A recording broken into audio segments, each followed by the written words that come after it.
we were interrupted by a phone call from Kathy Lee to talk about service learning options. So that information will come to you later. But how exciting. Anyway, back to what we were talking about. All right. So talked about these two directions. Now this is going to feel overwhelming, but I do want to just take a minute and show you a document that I'm going to upload for you to consider structure about like what goes in the essay, what your goals are in organizing it. Hang in there with me. These outlines, the stuff that's in bold, comes from a textbook that I used to teach from, and I miss it so much. I wish we could go back to it. So I wanted to give this to you so that you could consider, I guess, a very direct way of structuring the information that you've gathered and the way that you can answer your question. So here we go. You can read it. I hope you do, but I want to go over the basics. This is organized into 5 different sections. Don't think this means 5 different paragraphs. I have put particular notes of my own in this that are not in bold so that you can understand that what should be several paragraphs or several pages. Don't think this is just 5 paragraphs. So an argumentative essay is a little bit more traditional compared to the exploration structure that I'm going to show you. But basically, here's what you're looking to do. In the first part of your essay, the beginning, which I'm going to talk about some options heading forward, you should be figuring out how to accomplish your main goal of introducing your topic and why readers should buy into your conversation. Okay, why people should be listening to you. This can be and perhaps should be more than 1 paragraph. When Ballinger, the author of this other textbook, suggests to introduce your research question, I don't want to see an actual question in your essays ever. I want you to just make the statement. So really it's choosing whether you're going to give background facts or tell a story or establish the significance of an issue with examples or what you have seen. But that's the way that you're going to introduce us to why you even started doing your research. And the second move here, okay, which should be a couple paragraphs in, so not at the beginning, not at the end of the first paragraph, which is what you've been taught. Don't do that. Your thesis should come in, though, soon, near the beginning, in an argumentative structure. What do you think your readers should believe, or what do you want them to do? State it clearly. Okay, again, it's going to be a response to your research question. The third section of this particular essay style is the review of the literature. Okay, what have other voices in academia, or in pop culture claimed? What have others said? Which ideas and voices are most important? Are there particular sides of debates? Not necessarily just 2, but what do other people think? What do most people believe? This is the bulk of this kind of essay, is talking us through the kind of research that you've done to support or to kind of explore options for supporting your thesis. But then the 4th section is you really kind of focusing in on what voices, what information does support your thesis directly, and how you decide how to kind of come up against people that might disagree with you. So you have to make the decision about what literature, right, to put first to talk about, and then what you save to particularly support your thesis statement. But please read through this. Don't just repeat material. But basically that 4th section is, what do you think and why? How are you supporting your particular statement? Finally, that 5th section, okay, the ending. What is the significance of your claim? What's at stake for your audience?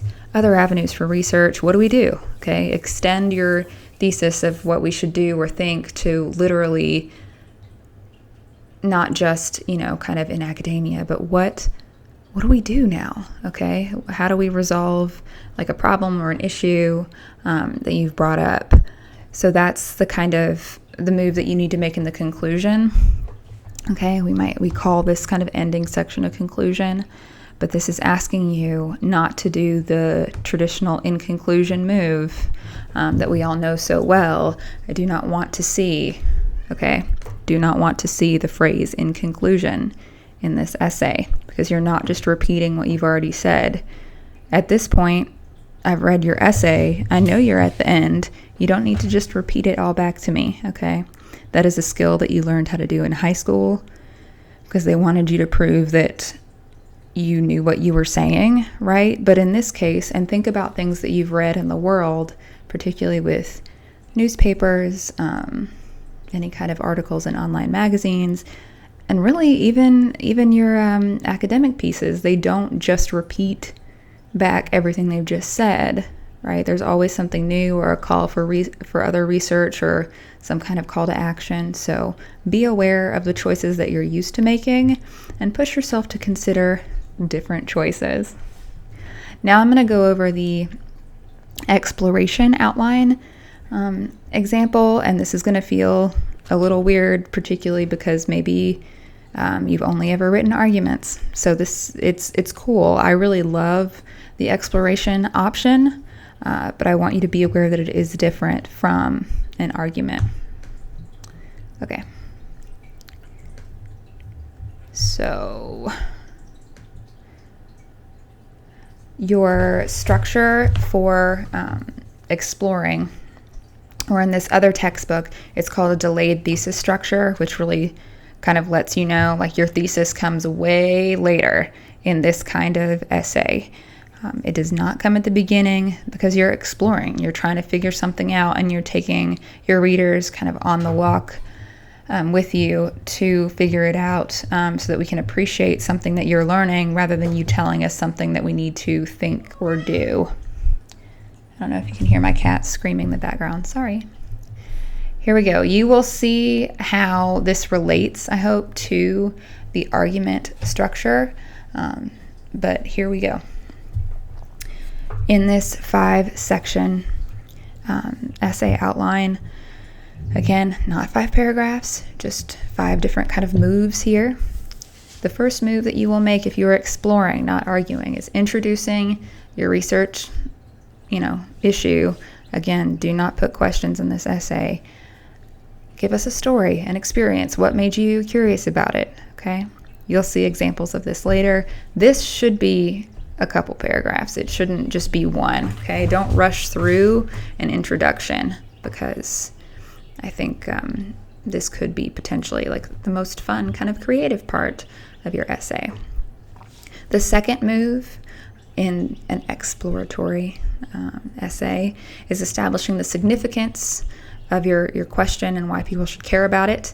How many people are affected? What difference will it make in people's lives? Just what's the significance?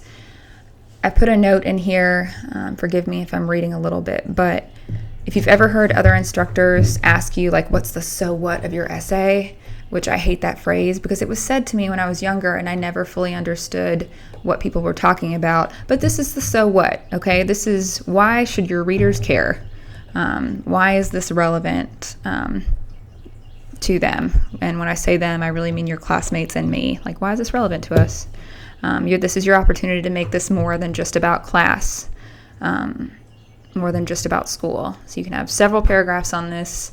I encourage that.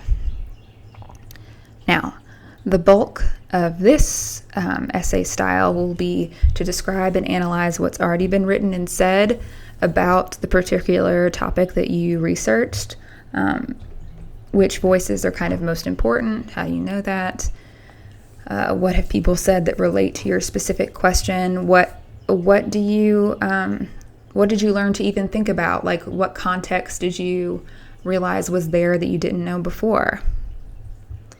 Then for the fourth move, when you think about your original research question, this is your opportunity to answer it specifically. Okay, this is where your thesis comes in. Whose voice, whose idea, most important, most relevant to what you were originally trying to figure out, or what you learned that you wanted to figure out later in your research process. So this should be a good, page so that you can talk about the relevance of the core of what you're getting out of your research process. This also lets you know that this is something. Sorry, Martha's like trying to eat my connection again. Okay, back to what was I saying? This is, this implicitly suggests that you should be writing again in first person. Okay, this is, again, I say it again, I've said it before, but here it is. You should be a first person speaker in this essay. This is not just some ghost writing this without opinions, all right? So you should be, yes, using other voices and research to support your claim, but then whose claim is it? It's your claim. It's your exploration, or it's your argument. Even though I bring that up all the time in past courses, I still have people turn in final essays sometimes that are written in that high school style, no first person and a bunch of second person, which don't use that either. And I'm like, who's speaking here? We want to know your credibility as the author of this essay. So claim it, make it yours, all right? And show us why you're excited to finally be at this point in talking about your research. Okay, that fifth move that you'll make with an exploration is to conclude, right? But no in conclusion. Don't repeat what you've already said. Here are some questions to prompt you. Describe what you've come to understand about the topic that you didn't fully appreciate when you began. What is left to explore?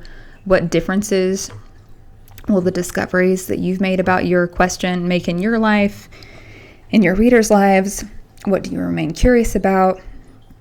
What questions are unresolved or issues are unresolved? And what directions might more research take you in the future if you were to continue this project? So those are options. You don't have to answer all of them. They're just some questions to consider. Whew. Okay. That is the way to potentially organize an exploratory essay. Again, you're picking between argument or exploration, and those are just two different structures that you could choose from. There are different ways to do it, but these are the most solid ways. And I hate to say I'm like throwing out the Norton in some sense, but I just really think that this information from the Curious Researcher really helps us to think about writing an essay in a way that's real and could be something that you're really proud of in the end. I'm dorking out a little. All right. Moving on.